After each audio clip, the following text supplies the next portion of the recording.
నల్లమొక పోనీకి దార పోసినవా నల్లమొక పోనీకి నల్ల వంకాయ కూర తినలేదే బిడ్డ నల్ల మగ పోడాని తెలువపాయనే నల్ల మగ పోడాని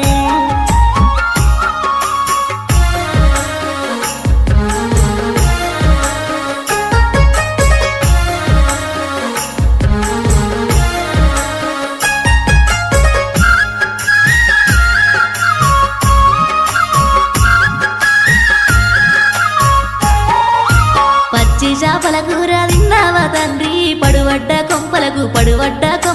దార పోసినవా పడువడ్డ కొంపలకు పచ్చి చేపల కూర తినలేదే బిడ్డ పడువడ్డ కొంపాని